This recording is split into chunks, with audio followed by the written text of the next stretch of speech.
What's up everybody, D-Man back. Welcome to a brand new video, and today we're going to be doing another Godzilla x Kong news roundup. That's right, today we will be continuing our chronological journey through the development and release of Godzilla Kong the New Empire and the next MonsterVerse movie by talking about events that happened between November and December.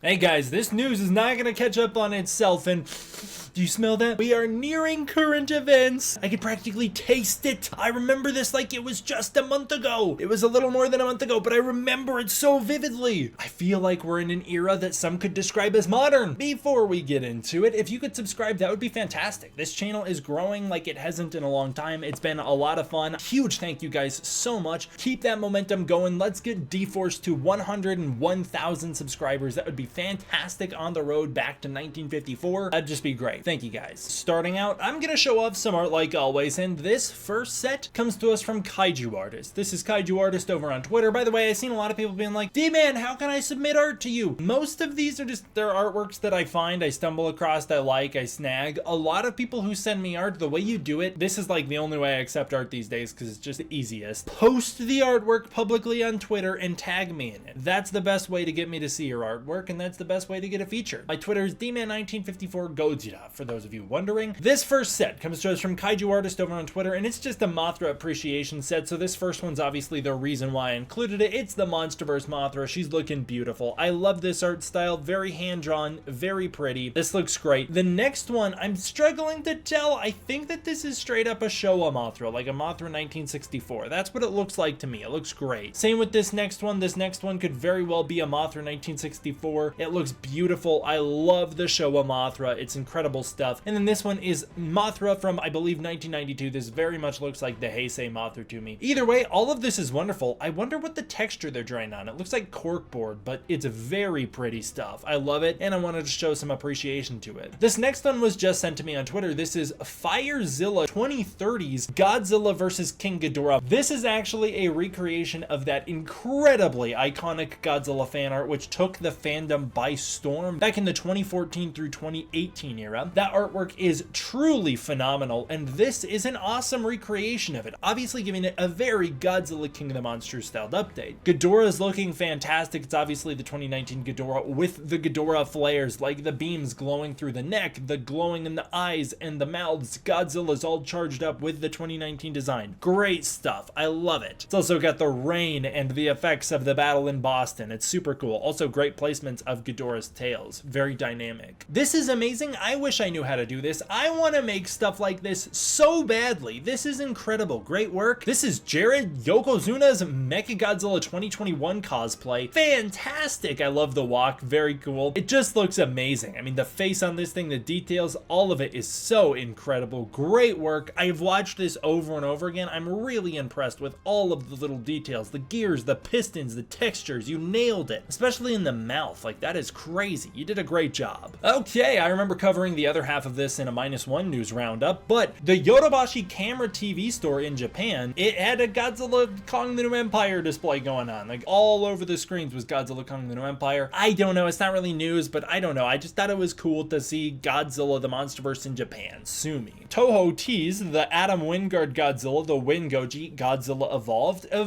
Godzilla. All sorts of names that I get corrected on all the time as if I'm unaware of what he's called. But they teased their costume for Godzilla 2024 with Godzilla curled up sleeping with, I believe that is the U2's Godzilla plushie in his lap. Very cute and, hey, looking like a cool little costume. It looks like a big upgrade to the inflatable Godzilla 2014 costume. The Star Ace X Plus GXK Mothra 2024 was revealed. This thing is amazing. Oh my gosh. I love the base for it, probably most of all, actually. That might be a weird thing to love, but the crystal pyramids from Godzilla Kong the New Empire, the fact that they glow, that is so sick. Mothra looks amazing. Great great details on her wings, looking just like Mothra from GXK The New Empire. She looks beautiful. Very cool stuff. This is a $219 statue with a $229 variant. That one features LEDs in the pyramids and in Mothra's eyes. Some of Jared Krzyzewski's concept art for Shimo was revealed. Now, actually, this concept art is not some of the more radical ones. Some of those Shimo designs are very weird, and I'm so glad they didn't go with some of those. These ones look like we're homing in on the final design, and they're pretty cool. I particularly like the one that looks most like the Shimo from the New Empire, with the larger spines on the back. Kind of wish we got the bigger spines on the legs as well, but overall, very cool. I think Jared is a fantastic artist. I think all of this is just awesome, so I really wanted to shout it out. I think it's good stuff. I always love to see concept art from these movies. Hey, speaking of Jared Krzyzewski, I don't know where he was doing a panel, but he did this panel where he revealed what the details are on that GXK teaser, the Shimo, which was revealed through Call of Duty Warzone, through Call of Duty Operation Monarch. It's kind of a crazy story here. So turns out Krzyzewski discovered what was going on just like the rest of us after Mike's Monsters found the Shimo cave painting and posted a YouTube video showing it off. That's where this all broke. That's where that image discovery kind of became popular. That's how Krzyzewski found out about it. He actually reveals here that Shimo wasn't yet a finalized design, and he was purely in shock to see Shimo in the game because they still were waiting on approvals for Shimo. So they didn't even know what the finalized design was going to look like, and they didn't even know it was going to make it into the movie yet. I mean, I'm sure he had an idea that Shimo would make it into the movie, but maybe not this iteration of Shimo, if that makes sense. He says he was actually actively working on Shimo while that happened, and the next day he took it to a meeting with Adam Wingard and was like, hey, have you heard of this? And Wingard was also surprised, just as surprised as he was, both of them having no heads up that this was going to happen. I just think that's so hilarious the way all that works. Like, no one at Legendary thought to give them a heads up or ask, should we put this in the game? They just did it. That is so goofy. But he says that, yeah, he took it to Wingard in the meeting and they were both like, hey, we'll take it as a good sign that the studio likes Shimo, and then they proceeded from there. I thought that was just a very funny story on how Shimo surprised even the filmmakers behind the MonsterVerse, and how that Call of Duty thing really did come out of nowhere. As of November 24th, 2024, Godzilla Kong the New Empire held a strong spot in the top 10 movies at the box office for the year. I honestly don't know if it landed in the top 10. I cannot remember. I'll discover that when I get to that news roundup, which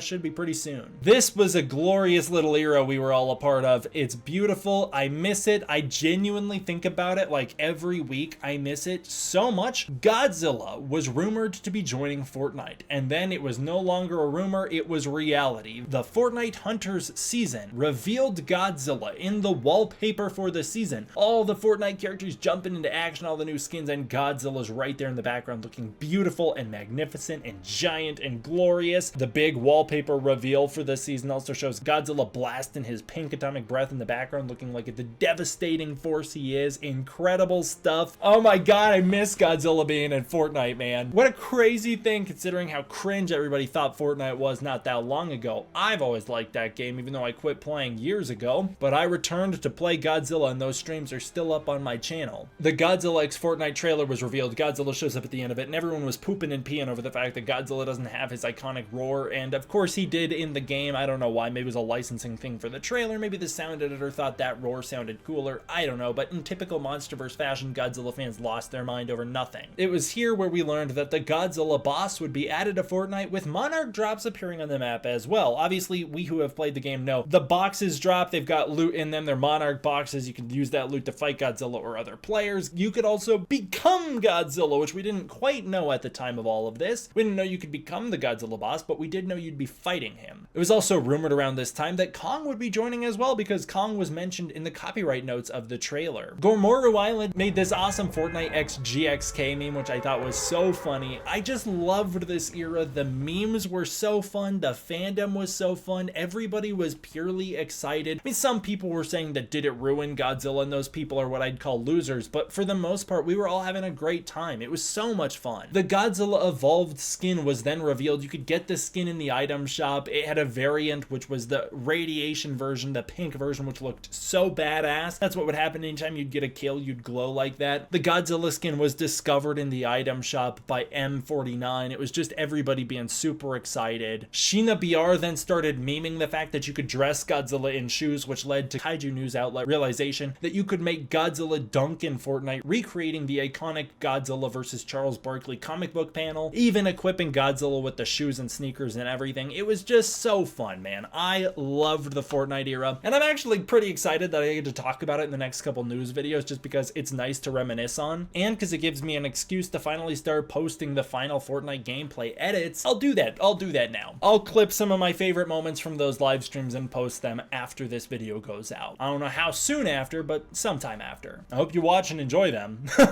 I had so much fun with it. I wish it was still around. The official Godzilla movie novelization Omnibus was announced. It's not really all that much of an omnibus as much as it's a duology, as it only combines Godzilla 2014 and King of the Monsters, both released by Titan Books. This is $20, and it's nice to have the Godzilla 2014 novelization back in the market, as it disappeared from stores for a long time and became very expensive online, so it's nice that it was compiled here. Sony and Legendary ended their partnership. I know that's devastating news to those of you guys on this channel, especially because I'm pretty sure I didn't even cover the fact that those two companies collaborated in the first place, but they had a very short-lived collaboration. So the Sony Legendary deal ended mostly because they released a bunch of underperformers at the box office, a batch of movies that just simply did not perform as well as they hoped, and so Legendary cut ties with Sony. Legendary and Warner Bros. Remain connected in certain regards. Their films that they distributed together, Dune and the MonsterVerse movies, were the only ones really thriving during this era. I honestly don't know where Legendary went from here. Are they back at Warner Bros? I don't know. All I know is that this ultimately has absolutely no effect on the MonsterVerse, but it did crush the dreams of people hoping to see Godzilla 1998 join the MonsterVerse, although I'll remind you all, Godzilla 1998, he couldn't have joined the MonsterVerse anyways. Toho does own the rights to that design. They own the rights to the 1998 design, and if the MonsterVerse so chose, they could license Zilla for the MonsterVerse. Of course, they couldn't call it Godzilla, as, yeah, I think Sony and TriStar still technically own the rights to that character being called Godzilla. It's also the reason that many of the Godzilla 1998 merchandise pieces also call it Zilla, but not all, which is also kind of weird. I don't know. Honestly, I don't know. Legal stuff on who owns what is a little tricky. Point is, none of that really affected the MonsterVerse, but I did see some people being like, no, we can't get the Zilla MonsterVerse team up we thought we were gonna get, and I don't know why they thought that was on the table in the first place. Godzilla X Kong made the finalist lists for the Oscars shortlist for Best VFX 2024, and very quickly, although it made the finalists, it didn't make the actual shortlists for the Oscars, and so GXK stood no chance of getting nominated. Oh well. Godzilla Minus One won the Oscar a year before. There's no chance that they're gonna nominate two Godzilla movies in a row. It's just not how the Oscars works, so that's that. Sorry, Godzilla fans. Although GXK does have some pretty phenomenal VFX, especially in regards to Kong, especially in regards to the Hollow Earth. You know, I think some of those sequences in the Hollow Earth are the best animated sequences in the entire MonsterVerse, especially the lighting in Kong's eyes. I think it's beautiful. I've talked a lot about the VFX breakdowns in previous Godzilla News Roundups. If you want to go check those out, I highly recommend them. For now, that's it, you guys. Big thank you guys all for watching. Huge thank you to my patrons over on Patreon. It is through the support of the patrons on Patreon that I'm able to continue to make videos like this for you. If you want to support the Patreon, you can use the link in the description below, where you can get early access to content, access to the Discord community, and more. If that's not your thing, please consider joining as a channel member. I'd really appreciate it. Thank you guys all for watching. I hope you enjoyed. I will see you all next time for the next one. D-Man